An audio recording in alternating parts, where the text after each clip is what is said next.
bersukacita sebab Yesus lahir buat saya dan saudara. Haleluya. Ya.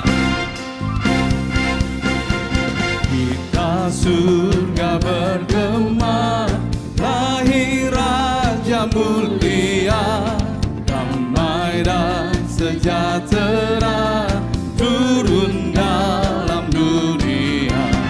Bangsa-bangsa bangkitlah dan bersoraklah serta bermaklumkan kabar baik, lahir Kristus terang ajaib. Kita surga bergema, lahir Raja mulia.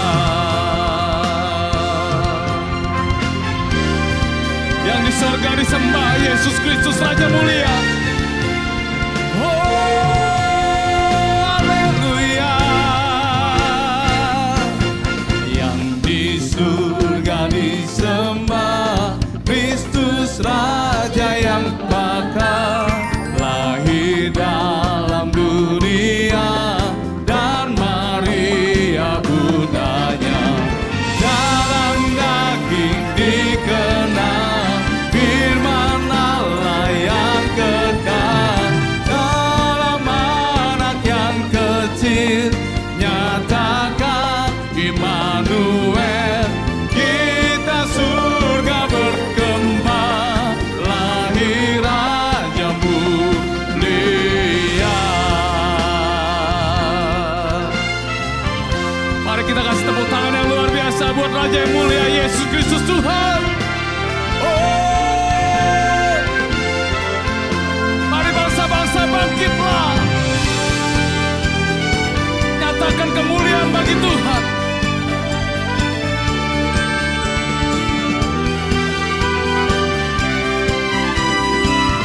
Mari sama-sama, yuk katakan.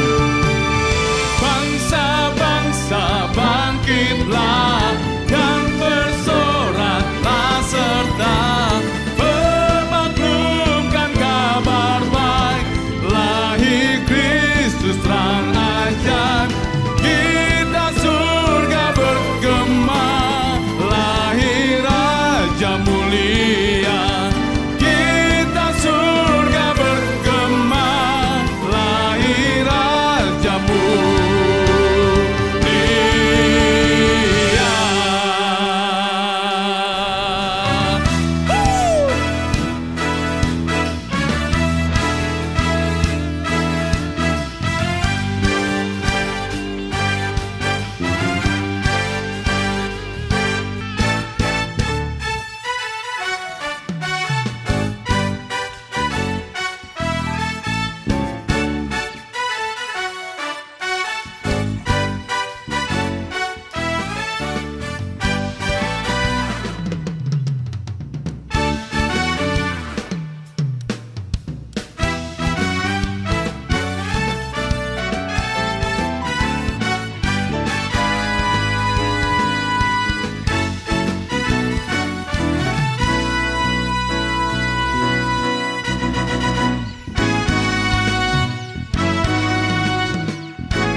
Siarkan di gunung, hai siarkan di gunung, di bukit dan di mana jua, hai siarkan di gunung, lahirnya Al-Masih. Di waktu Kaum Gembala menjaga dombanya, terpancar dari langit cahaya mulia. Siarkan di gunung, di bukit dan di mana jua, hai siarkan di gunung, lahirnya Al-Masih. Gembala sangat takut ketika mendengar nyanyian bala surga, gembira mendengar. Hai siarkan di gunung, di bukit dan di mana jua, hai siarkan di gunung, lahirnya Almasih, terbaring di palungan yang hina dan rendah, sang bayi menyampaikan selamat dunia. Hai, siarkan di gunung, di bukit dan di mana jua. Hai, siarkan di gunung, lahirnya Almasih. Hai, siarkan di gunung, di bukit dan di mana jua. Hai, siarkan di gunung, lahirnya Almasih, lahirnya Almasih, lahirnya Almasih.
Dari pulau dan benua terdengar pujian bagi Allah. Haleluya.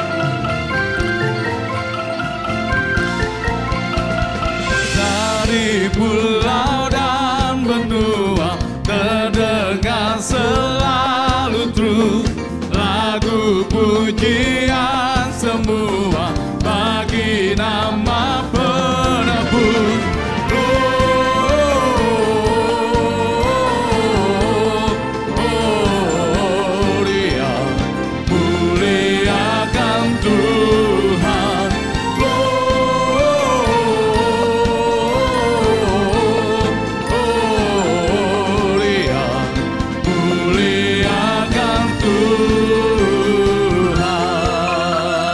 Tinggi-tinggi dalam surga tentara Tuhan yang kudus memuji dan menyembah Tuhan.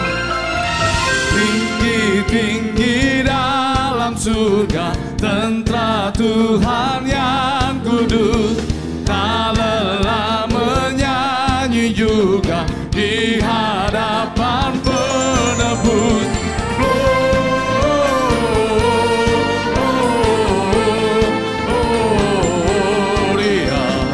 Muliakan Tuhan.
Pada mulanya adalah Firman. Firman itu bersama-sama dengan Allah, dan Firman itu adalah Allah. Firman itu telah menjadi manusia, dan kita telah melihat kemuliaannya.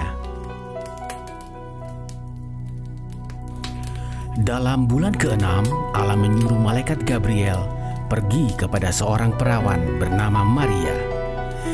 Maria sudah bertunangan dengan seorang bernama Yusuf.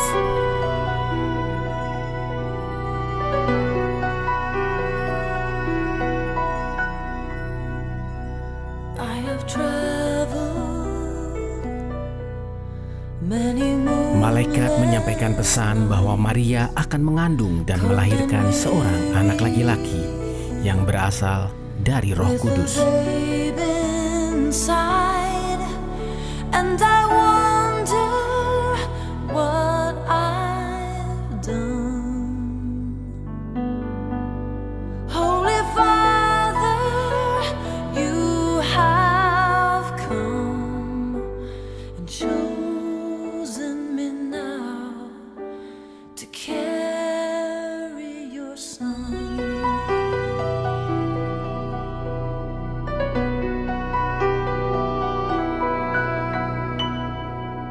I am waiting in a silent prayer. I am frightened by the load I bear in a world as cold as stone. Must I walk this path alone? Be with me now. Be with me now.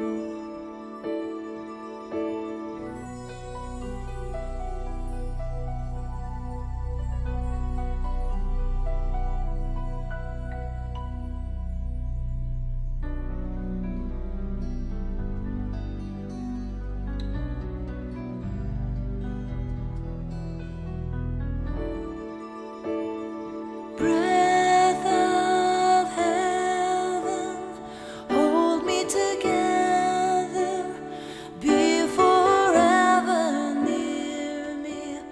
Breath of heaven, breath of heaven, lighten my darkness, pour over me your holiness, for you are holy. Breath of heaven. Yusuf berniat menceraikan Maria secara diam-diam. Tetapi malaikat Tuhan datang padanya melalui mimpi dan meminta Yusuf untuk mengambil Maria sebagai istrinya.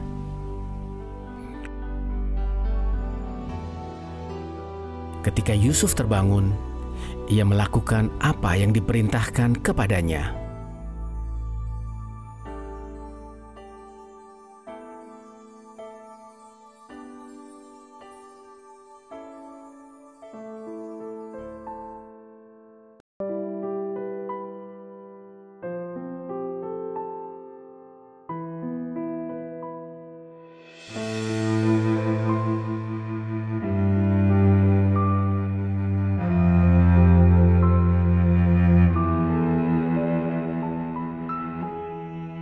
Mary, did you know that your baby boy would one day walk on water?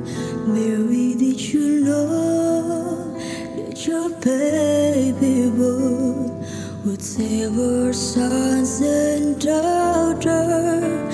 Did you know that your baby boy has come to make you new? The child delivered will soon deliver. Mary, did you know that your baby boy will give sight to a blind man. Mary, did you know that your baby boy will calm the storm with his hand? Did you know that your baby boy has walked where angels trod? When you kiss your little baby, you kiss the face of God. Did you know that your baby boy has walked where angels trod?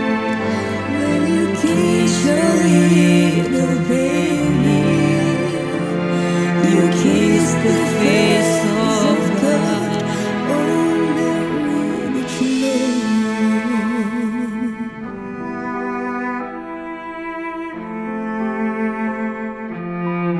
Oh, Mary, did you know?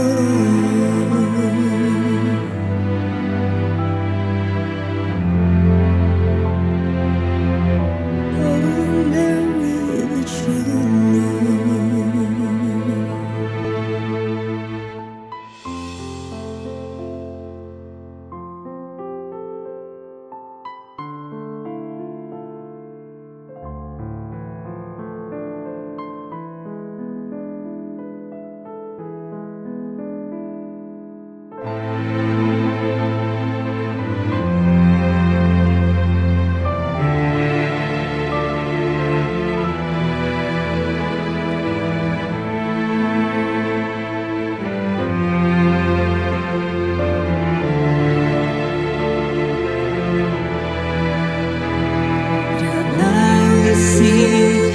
The devil here, the dead will live again. The Lamb will live, the door will speak, the presence of the Did you Lamb. know that your baby boy is Lord of all creation? Mary, did you know that your baby boy will one day rule the nation? Did you know that your baby boy is heaven's perfect Lamb? The sleeping child you're holding is the great I am.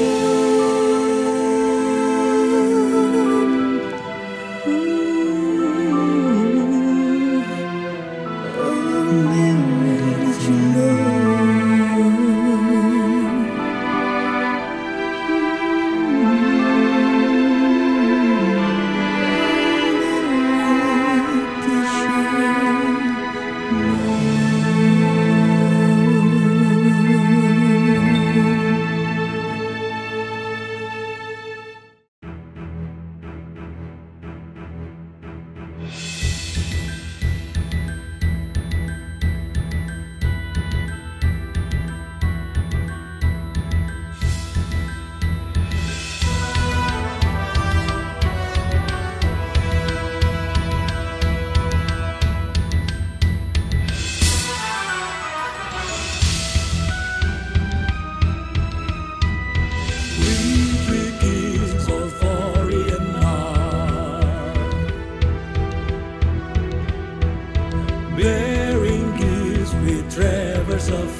star of night, star with royal beauty bright, westward leading, still proceeding, guide us to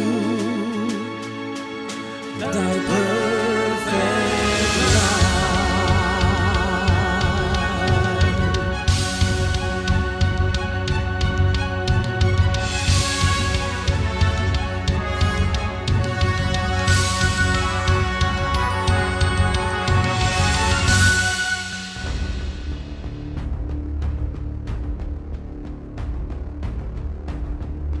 Ketika Herodes tahu bahwa ia diperdaya oleh orang Majus, maka murkalah dia.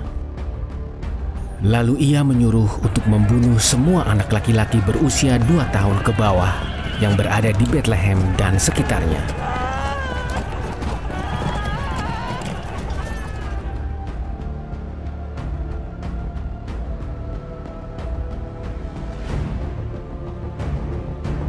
Nampaklah malaikat Tuhan kepada Yusuf dalam mimpi dan berkata, "Bangunlah, ambillah anak itu serta ibunya, larilah ke Mesir dan tinggallah di sana sampai aku berfirman kepadamu.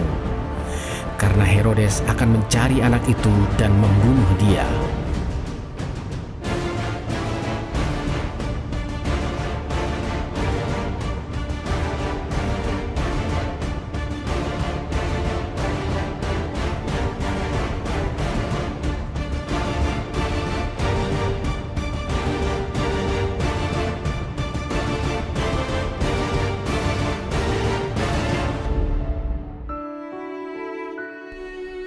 Dalam pelarian di tengah kesederhanaan, keluarga kudus tetap dalam iman dan tugas mulianya. Keluarga kudus sama seperti kita semua yang tidak luput dari masalah dan pergumulan hidup. Namun, tetaplah bertahan, tetaplah percaya. Tuntaskan panggilan pelayanan dalam hidup kita. Immanuel, Allah beserta kita. Aku datang dan berserah, ku nyatakan Kau yang berkuasa dalam gelap. Kau setia, Kau cahaya hidupku.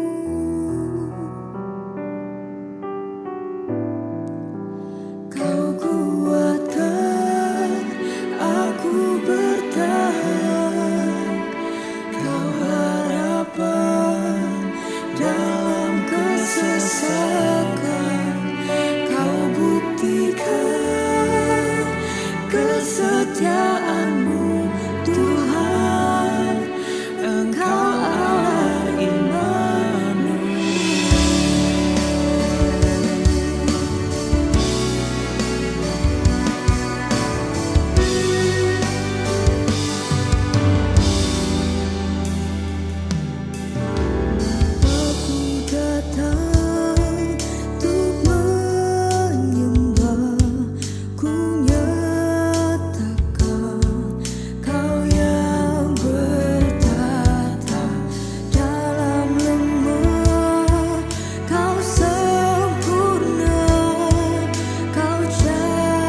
Sesudah Herodes mati, nampaklah malaikat Tuhan kepada Yusuf dalam mimpinya dan meminta Yusuf membawa Maria serta Yesus kembali ke Israel.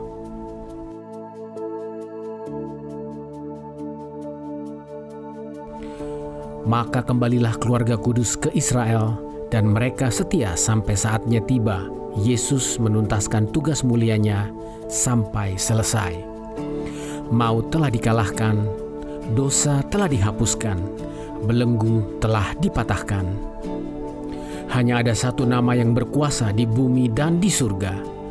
The name is Jesus.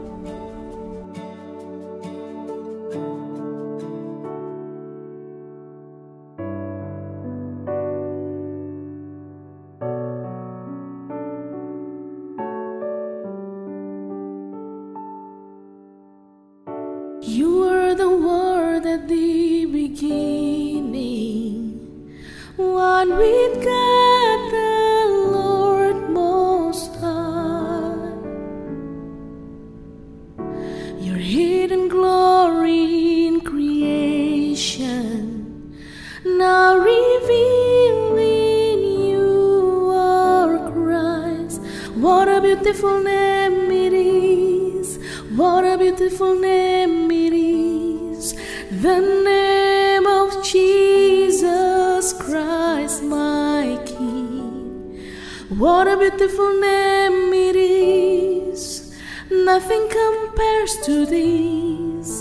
What a beautiful name it is, the name of Jesus.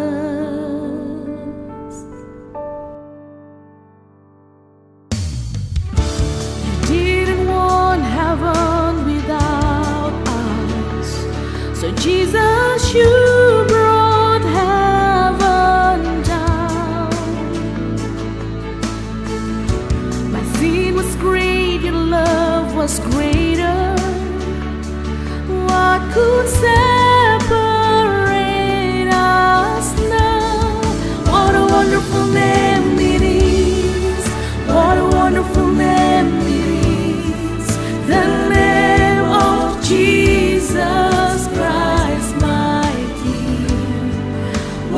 Wonderful name it is, nothing compares to this.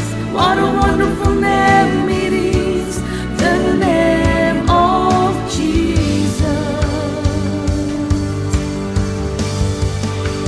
You have no rival, you have no equal, now and forever, God, you reign.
Shalom saudara-saudara yang kekasih, senang sekali kita bisa bersama-sama mengikuti ibadah Natal online GB Eklesia.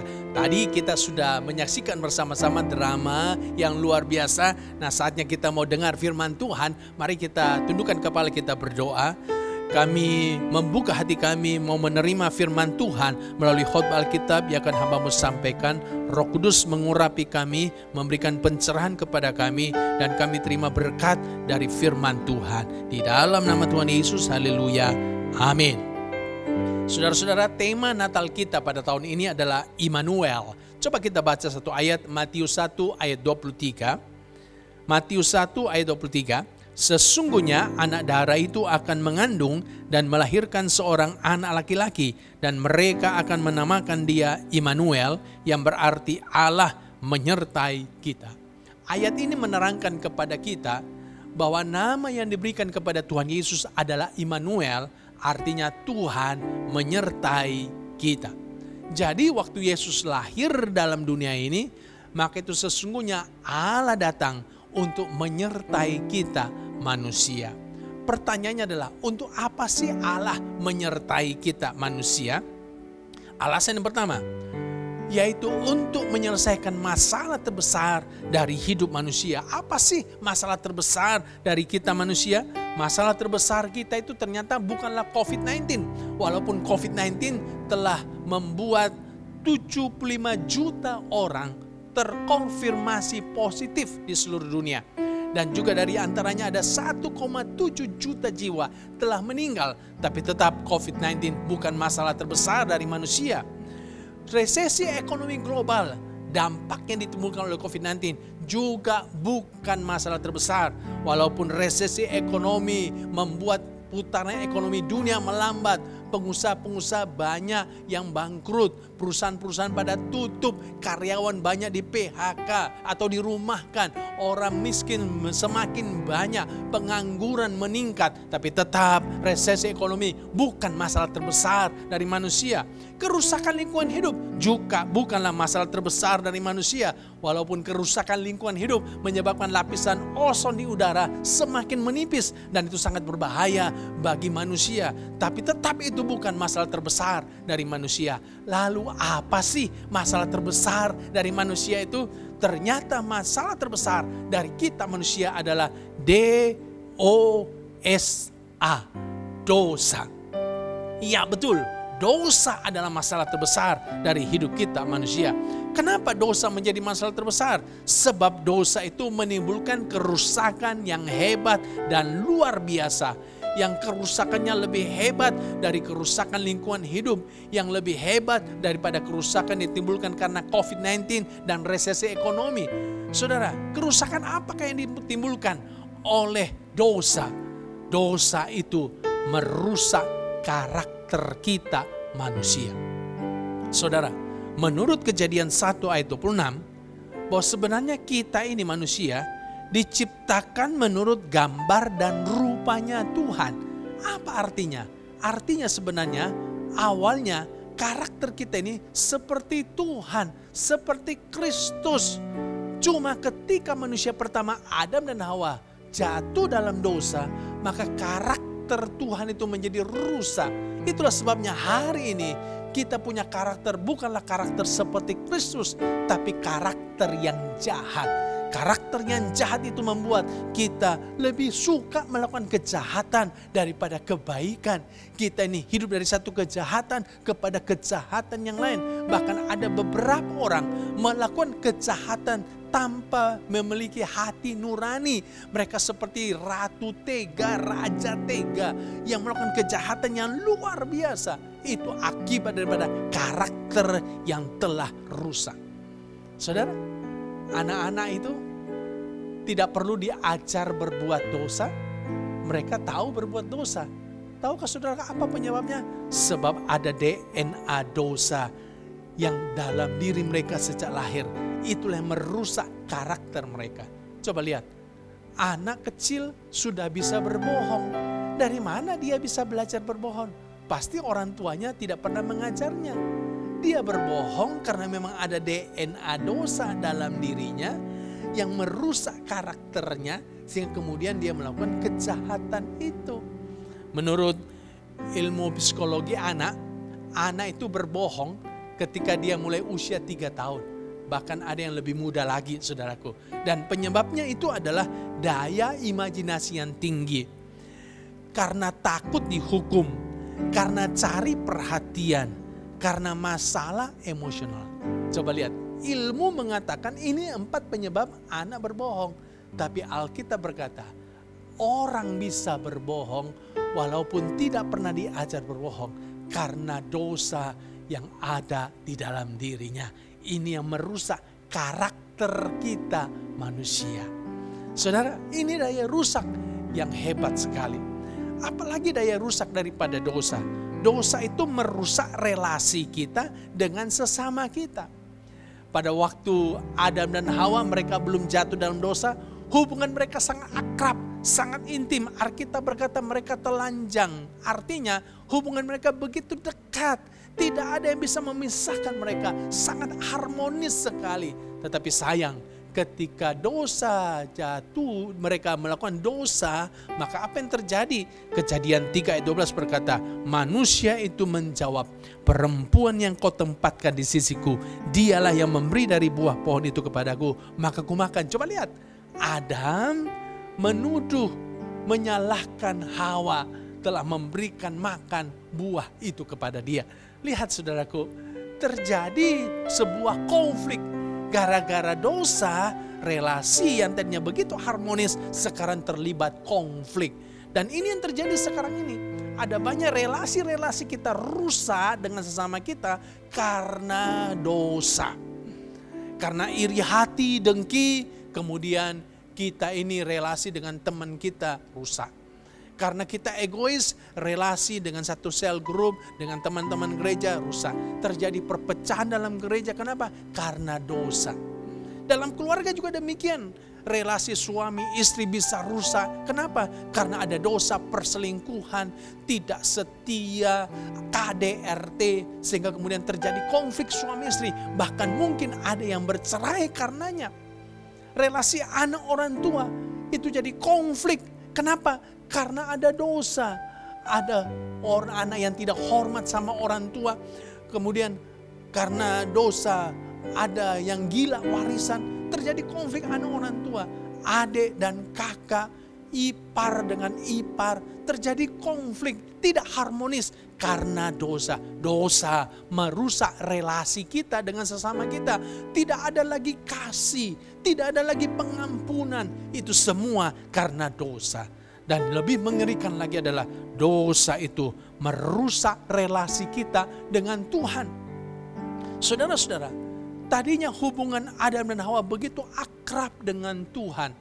Tapi ketika mereka jatuh dalam dosa, Kejadian 3 ayat 23 sampai 24 berkata, Tuhan Allah mengusir dia dari Taman Eden.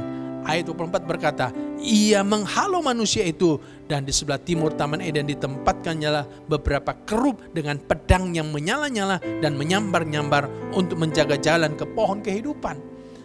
Tuhan mengusir Adam dan Hawa dari Taman Eden. Artinya apa? Sekarang ada pemisah, ada jurang antara manusia dengan Allah. Memang dosa itu memisahkan kita dari Tuhan. Dan apa yang terjadi ketika kita terpisah dari Tuhan? Saudara, kita akan mengalami kematian. Alkitab berkata upah dosa itu adalah maut. Maut dialami oleh manusia. Lebih mengerikan lagi adalah bahwa dosa itu membuat kita akan mengalami hukuman yang kekal di api neraka. Saudara, ini semua kerusakan-kerusakan yang ditimbulkan oleh dosa. Karena itu saya mendorong setiap saudara-saudara, ayo sadari betapa mengerikannya dosa itu. Jangan lagi hidup dalam dosa, tinggalkan dosamu, buang semua dosamu, datang kepada Kristus. Paulus menyadari itu. Itulah sebabnya dengan putus asa Paulus berkata dalam Roma 7 ayat 24, aku manusia celaka, siapakah yang akan melepaskan aku dari tubuh maut ini? Lihat, Paulus menyadari dosa telah merusak hidupnya, merusak segala-galanya. Aku manusia celaka gara-gara dosa. Siapa yang bisa melepaskan aku Dan ada begitu banyak orang seperti Paulus hari-hari ini yang juga menyadari siapa yang bisa lepaskan aku daripada dosa itu, daripada kerusakan yang hebat itu. Mereka frustasi, mereka putus asa. Tapi puji Tuhan, ada berita baik. Roh Kudus memberikan pencerahan kepada Paulus, dan ini kebenaran yang luar biasa.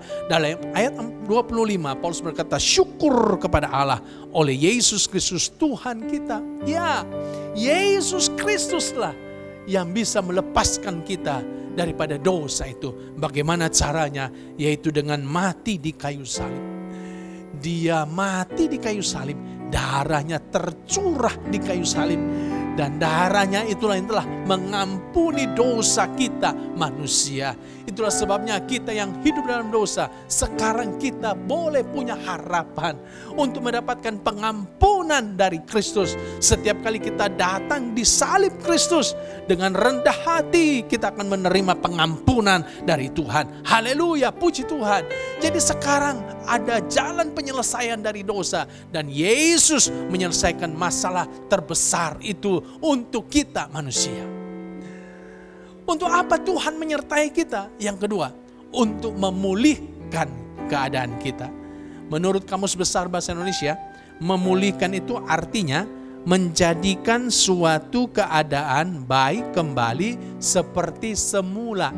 Dan inilah yang Tuhan Yesus lakukan. Dia jadikan keadaan kita baik kembali. Dia bukan hanya mengampuni dosa kita, menyelesaikan masalah terbesar yaitu dosa dalam hidup kita, tetapi dia juga memperbaiki keadaan kita dari semua kerusakan-kerusakan yang ditimbulkan akibat dosa.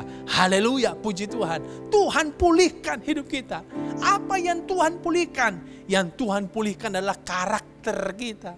Yang tadinya karakter kita karakter yang jahat, Tuhan pulihkan, sekarang kita punya karakter seperti Kristus kembali.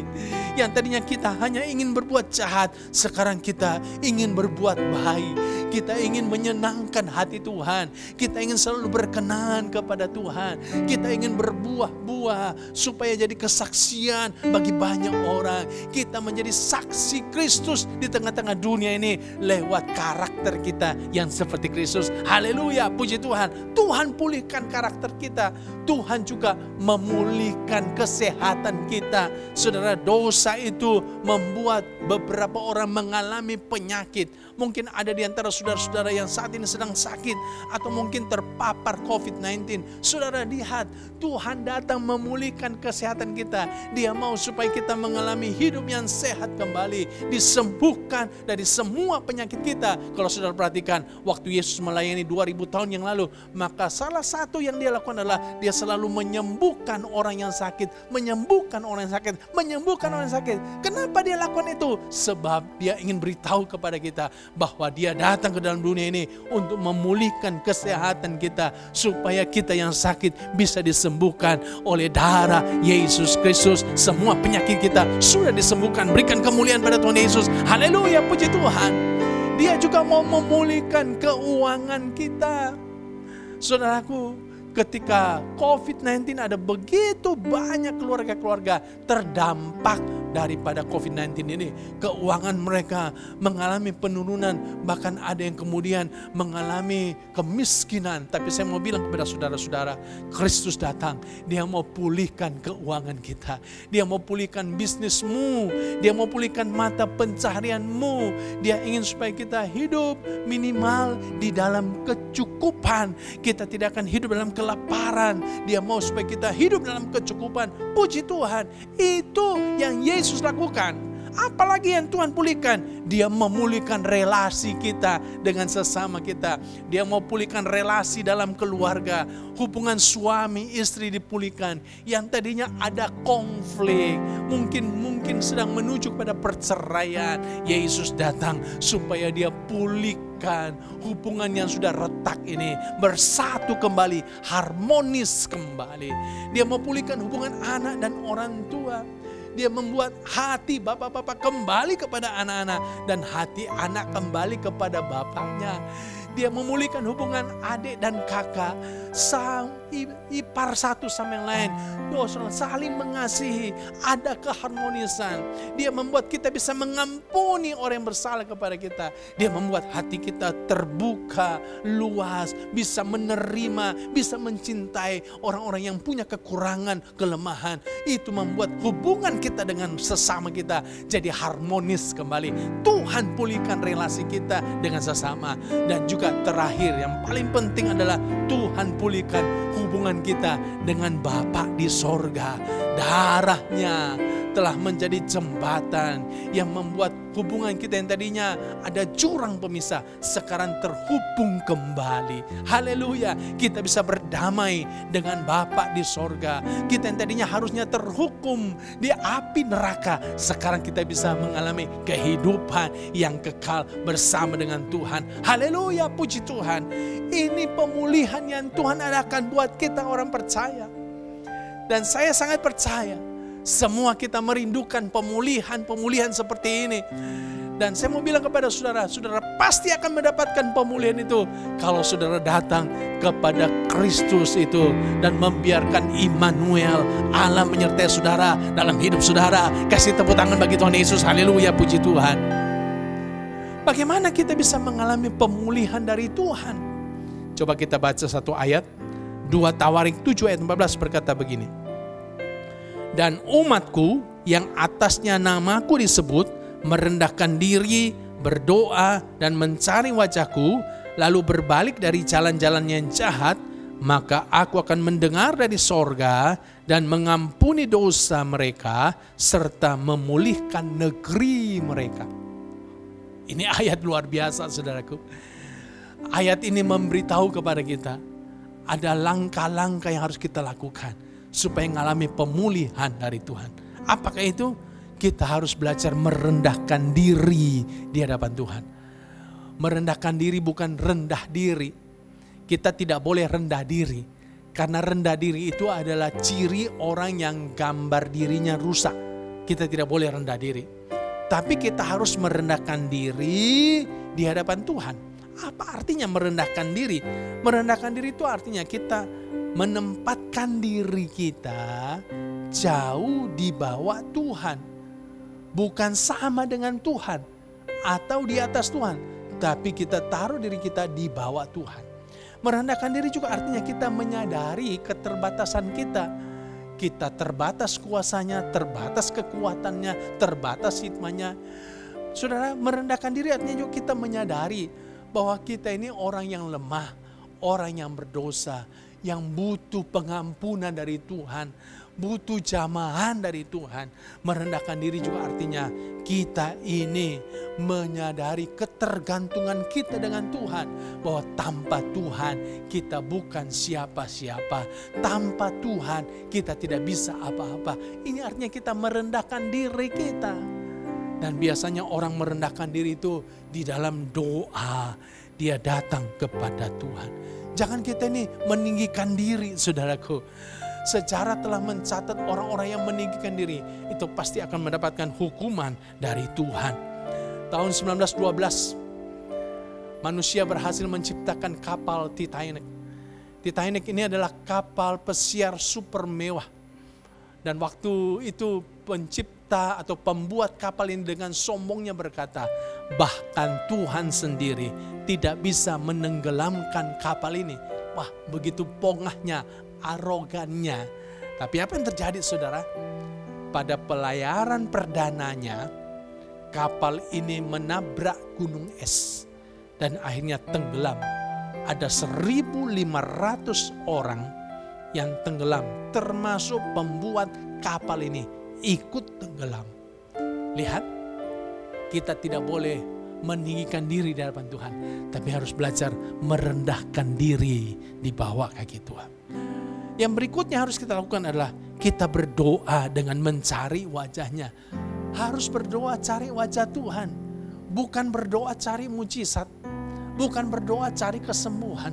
Bukan berdoa cari berkat. Yang seringkali yang kita lakukan adalah kita berdoa memang berdoa. Tapi kita cari mujizat, cari berkat, kita cari kesembuhan. Harusnya kalau kita berdoa, kita cari wajah Tuhan. Artinya kita tujuannya adalah untuk bertemu dengan Tuhan. Karena berdoa itu kita bersekutu dengan Tuhan. Kita tenggelam dalam hadirat Tuhan. Berdoa itu kita akrab dengan Tuhan. Membangun hubungan dengan Tuhan. Pertanyaannya adalah, sudahkah engkau berjumpa dengan Tuhan setiap kau berdoa? Sudahkah kau temukan Tuhan setiap kali kau berdoa? Kenapa banyak kali kita tidak mengalami pemulihan dalam hidup kita? Sebab kita belum berjumpa dengan Dia di dalam doa-doa kita. Mari saudaraku, kita harus lebih dalam lagi dalam doa. Tujuan motivasi kita berdoa harus kita ubah. Aku berdoa karena aku mau berjumpa dengan Tuhan. Aku mau melihat wajah-Nya, memandang wajah-Nya, mencari wajah-Nya. Dan kalau kita cari Tuhan, Dia bukan Tuhan yang selalu menyembunyikan diri. Ketika kita cari wajah-Nya, Dia akan menampakkan wajah-Nya. Dia akan menemukan kita. Dia akan datang membuat kita bisa berjumpa dengan Dia. Puji Tuhan, haleluya.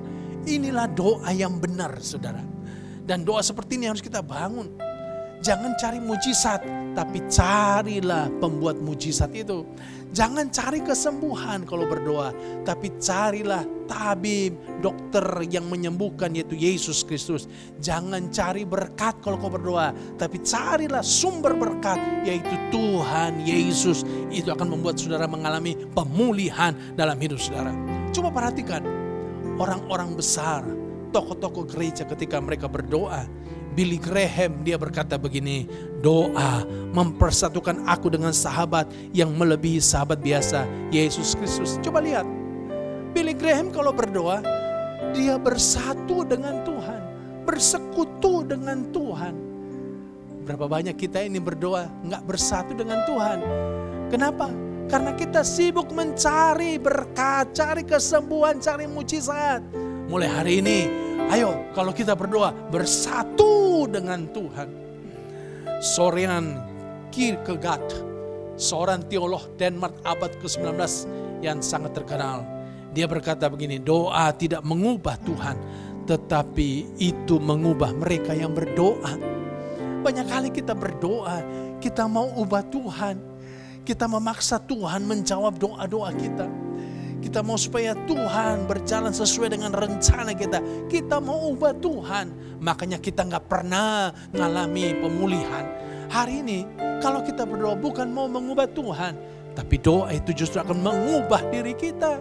Semakin banyak kita berdoa, semakin lama kita berdoa, itu harusnya membuat kita semakin berubah menjadi seperti Kristus. Haleluya, puji Tuhan. Saudara-saudara, John Bunyan, ini seorang penulis buku dan juga seorang pengkhotbah Puritan abad ke-17 dari Inggris. Dia berkata begini, dalam doa lebih baik memiliki hati tanpa kata-kata daripada kata-kata tanpa hati. Seringkali kita ini berdoa memang berdoa, tapi terlalu banyak ngomong, tapi tidak dengan hati.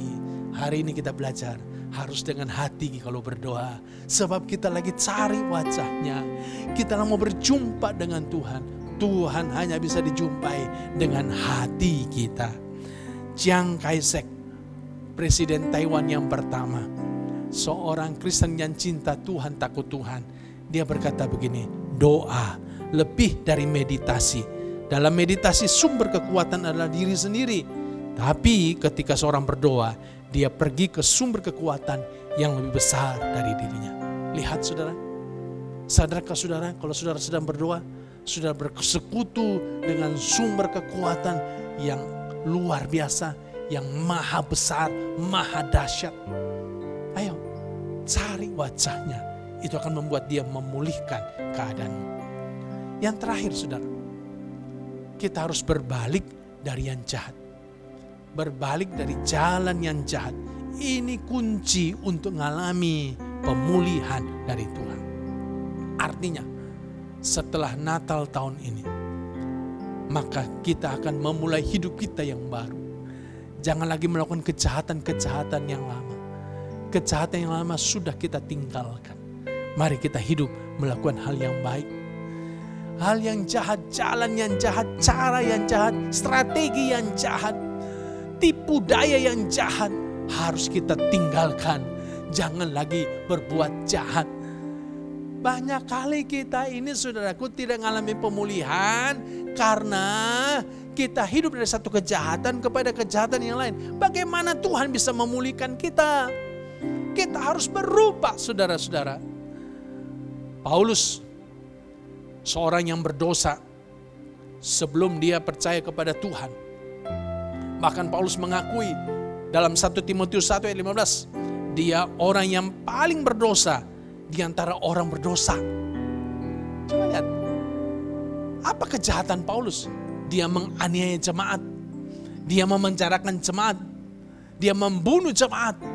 Tapi menurut saya bukan hanya itu kejahatannya, tapi masih banyak dosa-dosa lain yang tidak dia tuliskan dalam Alkitab, dalam surat-suratnya yang dia lakukan. Itulah sebabnya dia mengakui dia orang yang sangat berdosa. Tapi coba lihat, Paulus kemudian bisa mengalami pemulihan. Setelah perjalanan ke Damsyik dia berjumpa dengan Tuhan. Sejak hari itu hidupnya mengalami pemulihan. Kenapa dia mengalami pemulihan? Sebab dia tinggalkan semua kejahatannya. Semua dosanya yang sangat besar itu dia tidak lakukan lagi. Bapak Ibu, jangan harap saudara akan mengalami pemulihan kalau saudara masih cinta dengan dosamu, cinta dengan kejahatanmu. Ayo kita komitmen, Natal tahun ini menjadi Natal terakhir saya berbuat jahat. Saya tidak mau lagi hidup dalam kejahatan. Saya akan mulai dengan hidup yang baru. Tahun ini, tahun terakhir saya hidup dengan kejahatan. Saya tidak mau lagi melakukan kejahatan pada tahun 2021. Saya mau hidup takut Tuhan, cinta Tuhan. Dan lihatlah pemulihan demi pemulihan akan Tuhan lakukan dalam hidupmu. Tuhan berkati kita, Tuhan tolong kita selamat mengalami pemulihan dari Tuhan. Tuhan selalu menolongku, selalu menjagaku, sehelai di rambutku tak akan terjatuh tanpa seizin-Mu. Tuhan selalu menolongku, selalu menjagaku. Dia mengenyangkanku dan peliharaku seumur hidupku. Haleluya. Tuhan selalu menolongku, selalu menjagaku, sehelai di rambutku tak akan terjatuh tanpa seizin-Mu. Tuhan selalu menolongku, selalu menjagaku. Dia mengenyangkanku dan peliharaku seumur hidupku. Sekali lagi katakan, Tuhan selalu menolongku. Tuhan selalu menolongku, selalu menjagaku, sehelai di rambutku tak akan terjatuh tanpa seizin-Mu. Tuhan selalu menolongku, selalu menjagaku. Dia mengenyangkanku dan umur hidupku. Terima kasih ya Tuhan, firman-Mu sungguh hebat dan dahsyat. Kami sungguh diberkati, kami mau mengalami pemulihan dari Engkau. Itulah sebabnya kami buka hati kami mau menerima penyertaan-Mu yang sempurna buat kami. Biar Natal tahun ini menjadi Natal yang spesial. Kami buka hati kami ya Tuhan, masuklah dalam hati kami, tinggallah bersama dengan kami, berjalanlah beserta dengan kami. Kami rindukan Engkau Tuhan, kami tergantung kepada Engkau ya Tuhan, kami mengharapkan Engkau Tuhan, kami tak bisa hidup tanpa Engkau Tuhan. Terima kasih ya Bapa untuk khotbah yang sudah kami dengar. Hamba menyerahkan seluruh umat-Mu yang mendengar khotbah ini. Tuhan jamah mereka, pulihkan keadaan mereka. Di dalam nama Tuhan Yesus, haleluya. Amin, amin, amin. Puji Tuhan.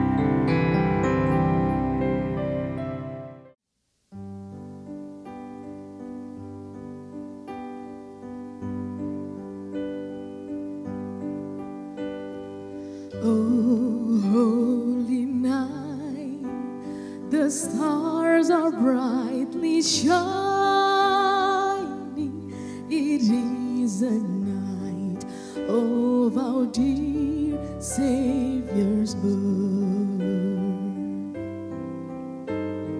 Long lay the world in sin and error till He appeared and the soul felt this word. A thrill of hope, the weary world rejoices, for yonder breaks a new and glorious morn. On your knees, oh, hear the angel voices. Oh, night divine, oh, night when Christ was born.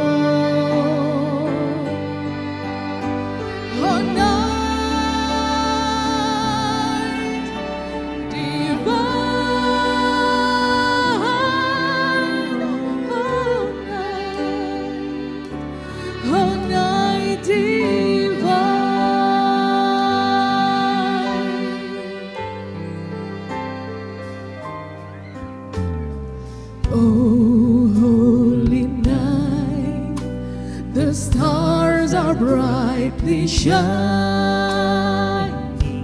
it is a night of our dear Savior's birth.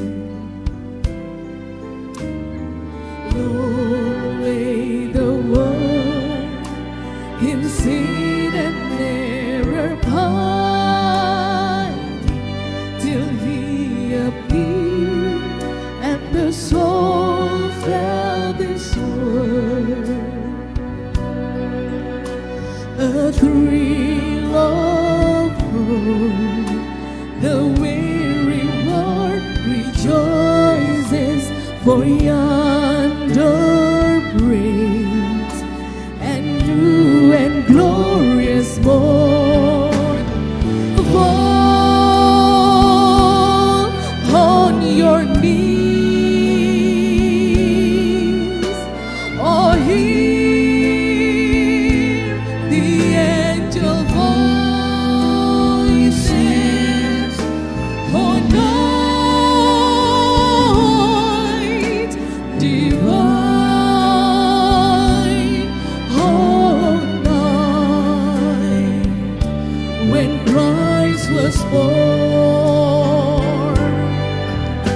Oh, night divine.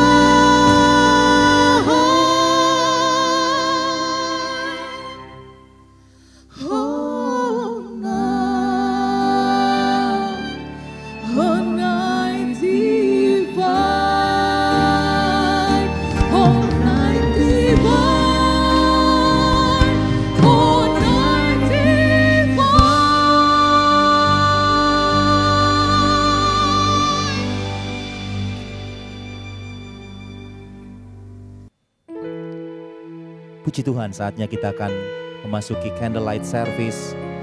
Mari Bapak Ibu Saudara terkasih, di rumah masing-masing Bapak Ibu boleh menyalakan lilin Natal atau menyalakan flashlight di handphone Bapak Ibu Saudara terkasih masing-masing. Puji Tuhan, malam kudus, sunyi senyap.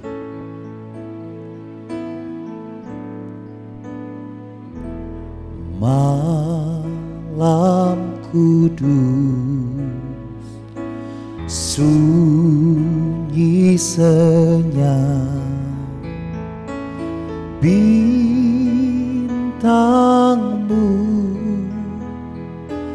gemerlap,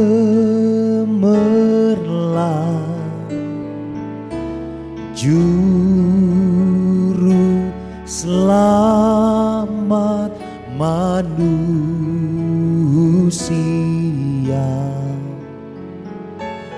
ada datang di dunia. Kristus anak Daud, Kristus anak Daud.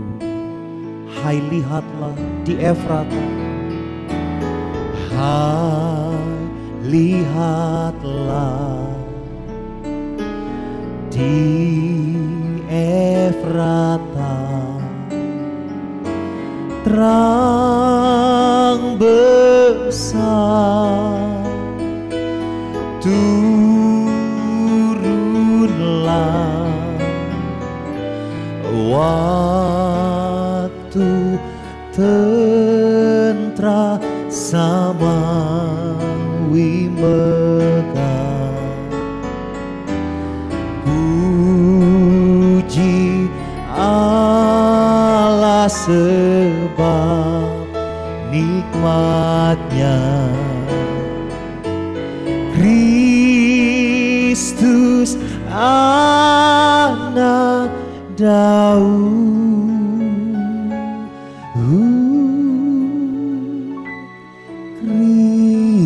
Kristus anak Daud.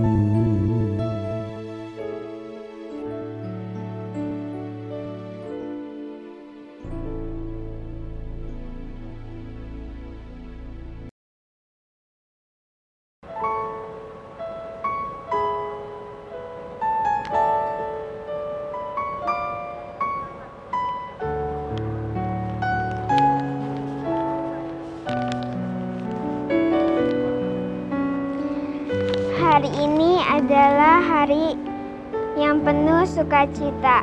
Hari ini adalah hari Tuhan telah lahir ke dunia. Kubawakan hadiah untukmu Yesus, kuberikan hatiku, tanda aku mengasihimu. Terimalah persembahanku ini ya Tuhan Yesus, ini kami anak-Mu.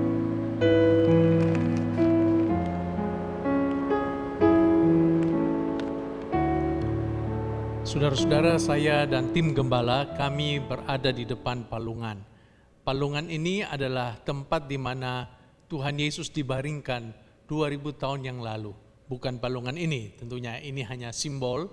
Tetapi palungan adalah lambang di mana kehadiran Tuhan, pemberian Tuhan yang luar biasa telah diberikan kepada kita manusia. Nah, saudara-saudara, hari ini adalah kita memperingati hari kelahiran Yesus. Hari di mana Tuhan telah memberikan juru selamat kepada kita. Hari di mana Bapa di sorga telah memberikan anaknya yang tunggal kepada kita. Apa respon kita? Bagaimana jawaban kita atas pemberian Tuhan yang luar biasa itu? Saudara-saudara, kita belajar untuk juga membalas, memberikan apa yang terbaik yang kita punya kepada Tuhan. Nah, hari ini kita punya kesempatan yang indah untuk mempersembahkan Christmas offering kita, persembahan Natal kita. Setahun sekali kita melakukan persembahan Natal ini. Dan saya mau supaya saudara-saudara, mari kita memberikan yang terbaik, persembahan setahun sekali ini untuk Tuhan kita yang tertinggi. Dan saudara, semua persembahan kita akan khususkan untuk pembangunan gereja kita yang ada di Green Lake City. Saya berharap saudara-saudara berikan yang terbaik untuk kemuliaan nama Tuhan. Mari kita berdoa. Tuhan, terima kasih. Hari ini kami punya kesempatan yang indah untuk bisa memberikan persembahan yang terbaik kepada Tuhan. Karena Engkau telah memberikan persembahan yang terbaik kepada kami, yaitu Putra-Mu yang tunggal, Yesus Kristus. Kami bersyukur untuk itu ya Tuhan. Itulah sebabnya kiranya Tuhan memberkati setiap persembahan kami, setiap persembahan umat-Mu. Tuhan balaskan apa yang mereka tabur, mereka bisa menuai dengan sukacita. Berkatilah kiranya juga pembangunan gereja kami yang ada di Green Lake City, biar kiranya bisa selesai tepat pada waktunya. Dan setiap persembahan yang telah diberikan untuk pembangunan gereja, Tuhan kiranya membalaskan berlimpah. Terima kasih Tuhan, dalam nama Tuhan Yesus, haleluya, amin, amin.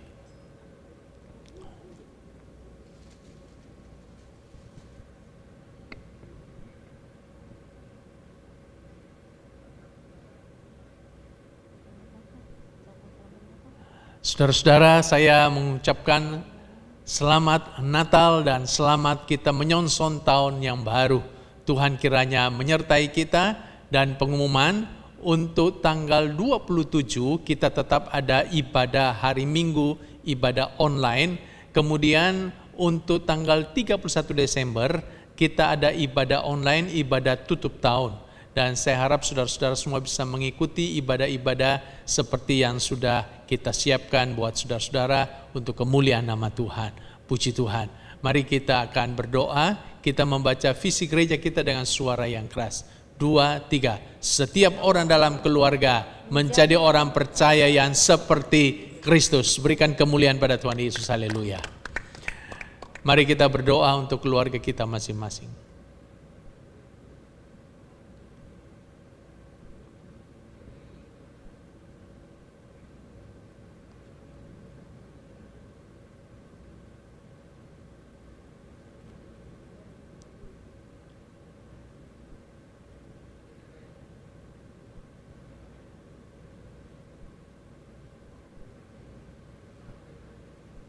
Kiranya Tuhan mendengarkan doa-doa kami untuk keluarga kami.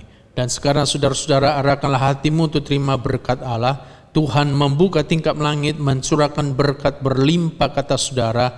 Tuhan memberkati keluargamu, keluargamu menjadi keluarga berkemenangan. Tuhan memberkati mata pencarianmu, engkau akan naik dan tidak turun, menjadi kepala dan bukan ekor, jika engkau mendengarkan firman-Nya dan melakukannya dengan setia. Tuhan juga memberkati pertumbuhan rohanimu, Tuhan memberkati kesehatanmu dan studimu atau studi anak-anakmu. Terimalah berkat dari Allah Bapa di sorga, kasih sayang, damai sejahtera, sukacita dari Tuhan Yesus, penyertaan bimbingan dari Allah Roh Kudus menyertai saudara mulai hari ini sampai selama-lamanya. Demi nama Tuhan Yesus, haleluya, amin, amin, amin.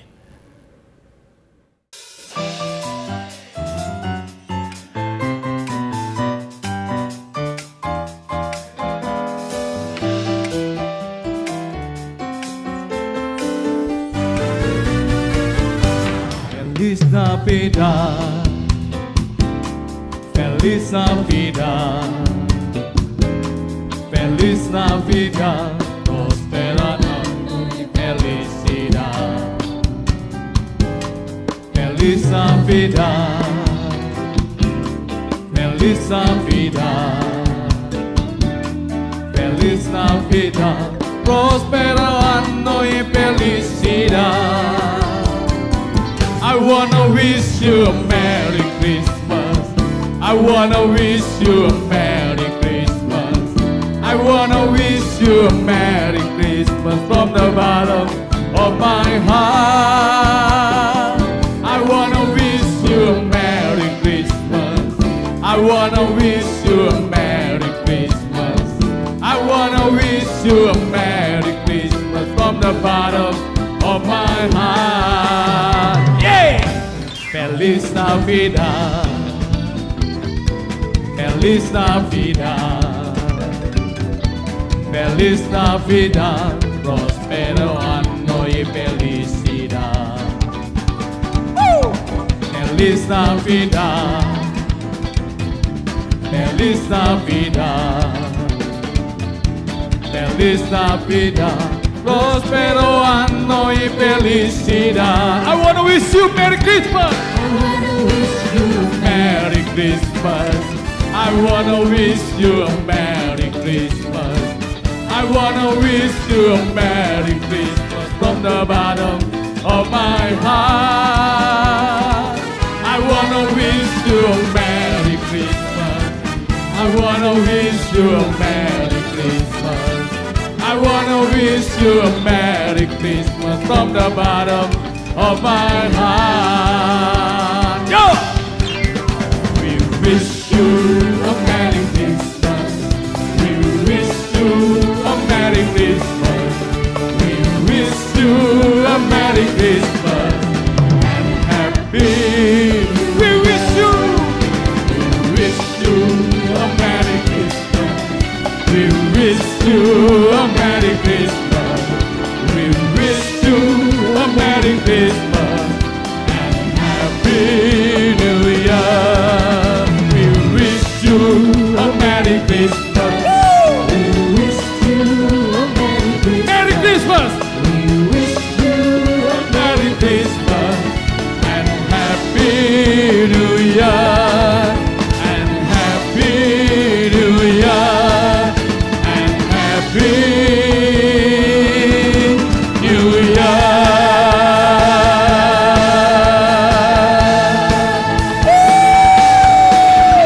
Merry Christmas! Woo! Merry Christmas! Hallelujah! Woo! Hallelujah!